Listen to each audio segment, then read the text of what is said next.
Hello, everybody. Hope you guys are doing well today. It's a beautiful day.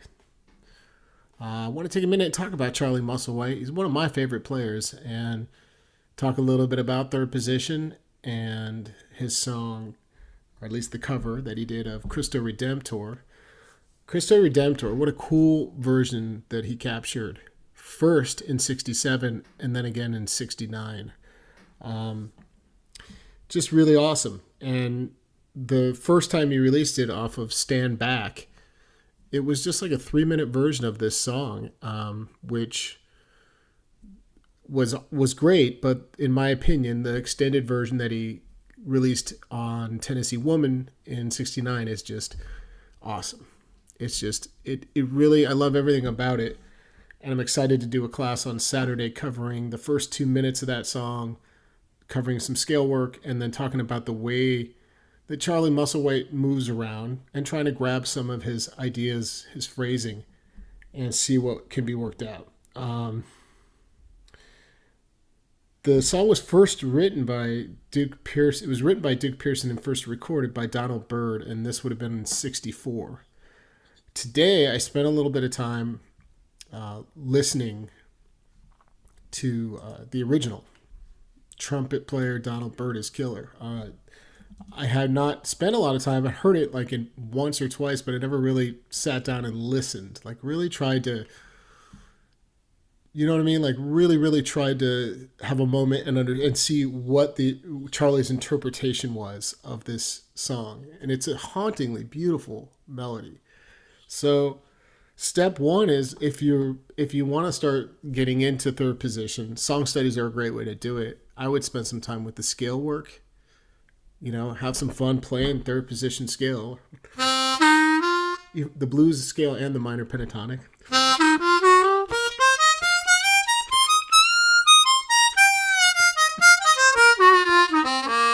Try to get, outside of just once you've learned the scale notes, just trying to play around moving in scale note fashion where you're not trying to really fully improvise, but sort of play around in your own way, your own phrasing with scale notes.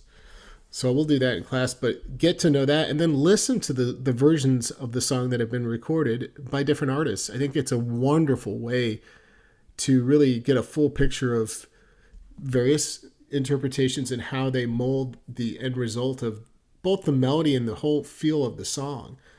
So one thing, let me point this out. This is kind of cool. Let's see if I can find it. Let me turn this up. So if you listen to the way that it was first recorded, the melody, the way that it descends right there, and then if you were to go over to like Charlie's version,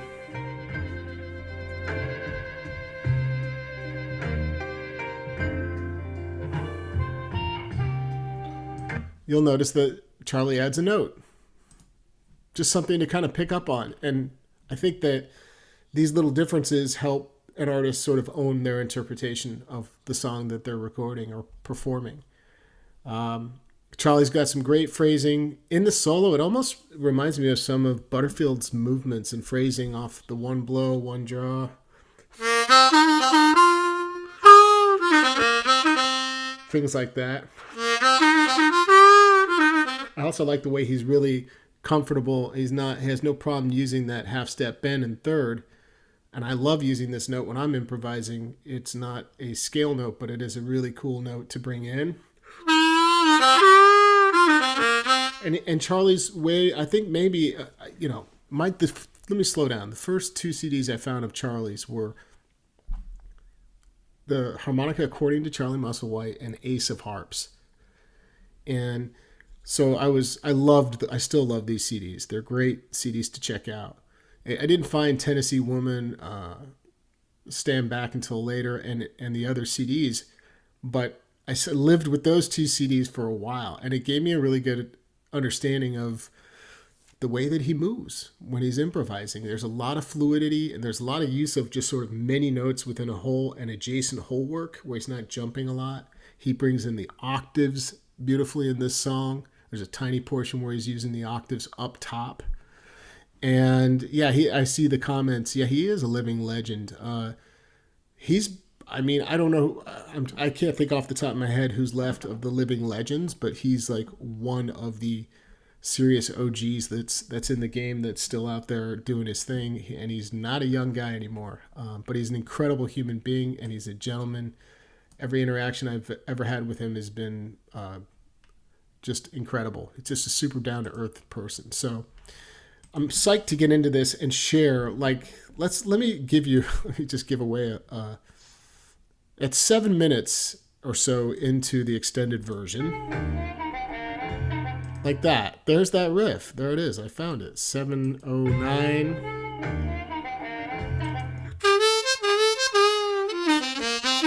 Yeah, let's just learn this together. And the next riff after it is the most fascinating riff I think in the whole song, and I'm gonna bring that into the class. I'll save that. But this one's really cool. He's really pulling from like the full step bend B flat harmonica. The song's in C minor. So from this B flat, he's really pulling like from the full step, bringing it quickly across the half and really to a draw. You can just play the 3 draw to 4 draw. Or you can use both, like you can interpret this how you want, the half step. But really he starts lower. But when he moves down, this is where I'm going to slow down and break this part down, is he uses the 3 draw half step bend. So just listen to this.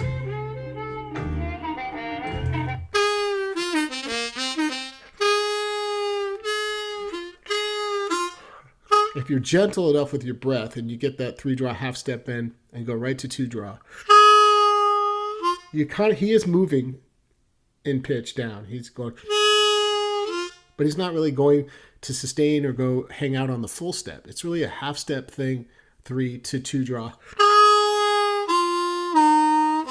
To 2 draw full step bend to 1 draw. To 1 blow, 1 draw. So let me say that again. 3 draw half step, moving down to 2 draw. To 2 full step bend to 1 draw, to 1 blow to 1 draw. Then he captures one more time, 2 full step, 1 draw. I know I said that fast, but you just come back and write that down. Maybe I'll put it in the video description afterwards. So there's a whole lesson. There's like a whole story within that riff. And the next riff is beautiful too, but when you learn one of his ideas, it honestly is like learning a chapter of the Charlie Musselwhite phrasing, or the way, you know what I mean? The way he thinks. This riff is great.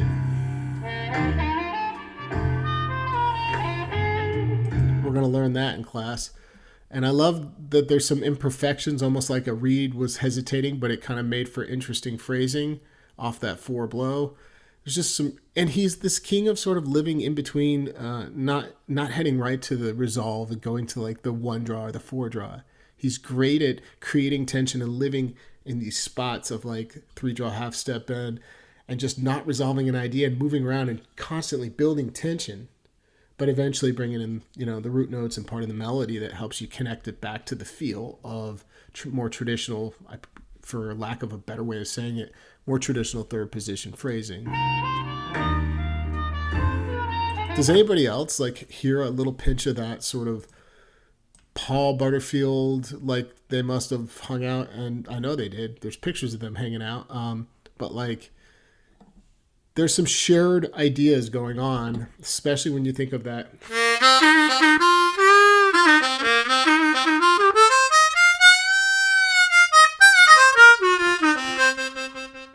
There's just some interesting things going on. I think we can learn a lot by learning one idea from a player. That's something to take away. So if you're not going to be in the class, again, I'll put the details, the link in the video description. But if you can't make it to class and you want to get into 3rd position, I recommend learning the scales that are involved. The minor pentatonic and the blues scale are all you need in 3rd position, and memorize that from the bottom of the harmonica up to the top. Be able to move fluidly, and from there check out a song study like Christo Redemptor, or maybe you'll get into Telephone Blues by George Smith for maybe a beginner approach to, once you've got the bends under control, a more beginner or beginner intermediate approach to third position. George Smith kind of wrote the book, so it's good to check out George for sure. Yeah, it's going to be a fun class, and I'll have notes for everybody that I'm probably sent out the day before, I imagine, so we can just work on this. And what's nice is that first 2 minutes, it's really spread out. There's a lot of space in the song, so there's not too much to get through, which is nice because we can spend more time actually working on it and playing it and getting into the conversation of what is Charlie doing this special? How do I take a chunk of Charlie Musselwhite's movement and bring that into my playing and other other styles, not genres, but other styles of blues like swing and funk and medium shuffles, things like that. Tony, what's up? Good to see you. Jawan, Alan, I see some familiar names here tuning in today. Really appreciate everybody that's been coming out to these classes. They've been a blast. I've enjoyed all of them. And what's nice about this song is the essence of it is just these two chords back and forth. But then it goes to this section where it starts swinging. And that's really cool because the phrasing then changes like that. Just these, what reminds me of like, and I can't think of the song right now, but some of Little Walter's phrasing, maybe in Last Night. He did phrases that were similar to these kind of like very major sounding, almost like you're moving to like a B major for that moment of like where it goes like a little 3 draw, 4 blow, 4 draw, 5 blow, that type of thing. That's really interesting because if you mix that with more traditional third position phrasing, then you're really balancing it out, which is what he does.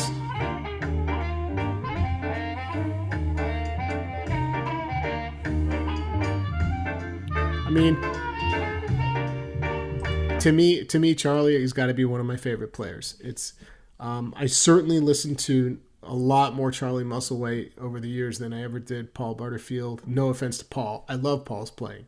And I know that he's potentially a more beloved player or recognized in some way. I don't know why. I think Charlie, maybe I'm totally wrong on that perception that I see of what other people, I just see what they're talking about and the way they talk about these players. But dig into Charlie Musselwhite. He's very eclectic.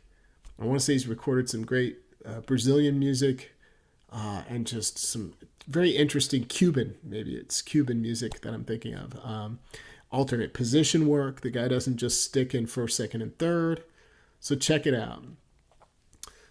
Is this a class only for tongue blocker? No, you can do this whole thing as a pucker player. I only do a portion of the song tongue blocked. I'm just constantly going back and forth. So if you're a pucker player, that's fine. You don't need to worry about tongue blocking this whole thing. That's not a big part of the sound. In fact, when Charlie Musselwhite is tongue blocking, I will point out that I can tell he's not doing a lot. He's not slapping. He's just keeping his tongue on.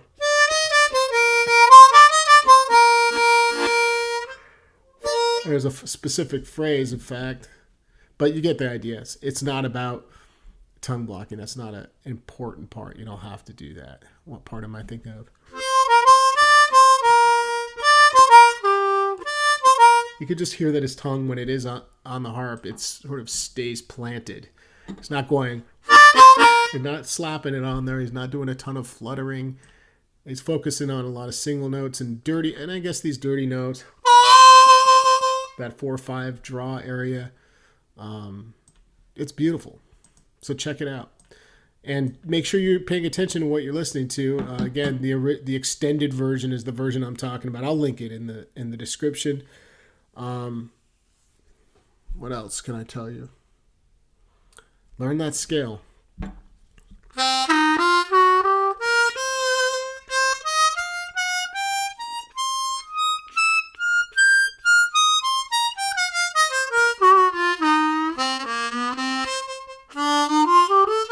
And then work on, maybe here's a final tip today.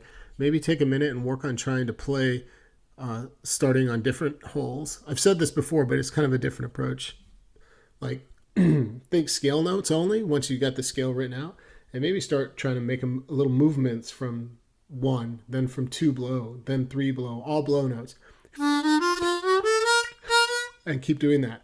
Make little statements moving off each hole so you don't ever feel like you've got a deficit when you land in an area and you're like, I don't know what to do there. You'll have a little movement that you can at least do that's mostly centered around the scale notes themselves. See what that does for you, and then try it with the draw notes, obviously, too. There's all the bending on the bottom. You can start to bring these notes in. So I hope that's something that you guys will work on. I hope this video is of interest to some degree. Get the melody in your head first, though. Listen to these versions and get that melody just locked in your head. And if you're going to be in Chicago, why don't I just give a plug? Sunday, anybody in and around Chicago, let me just make sure. Sunday the 19th, I'm going to be at Fitzgerald's from 4 to 6 p.m. playing outside on the patio with my newest collaboration, Dig 3 with Jerry Hunt and Andrew Duncanson. So check that out this coming Sunday the 19th if you're in and around Chicago.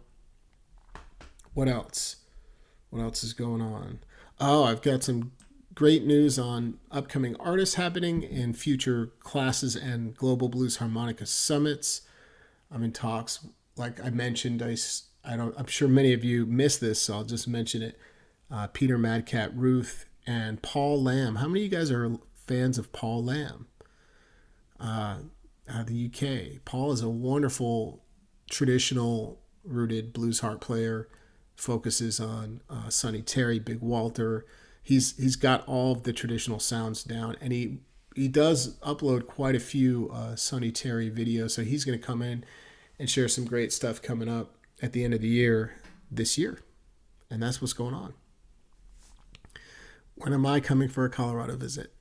I don't know. I don't have any plans to come in at the moment, but if I'm ever coming in, especially if I'm going to do some music, I'll come on and we'll talk about it. I'll mention it. And that's what I got today. I'm going to run, keep working on this class. I look forward to seeing some of you there, and hope you guys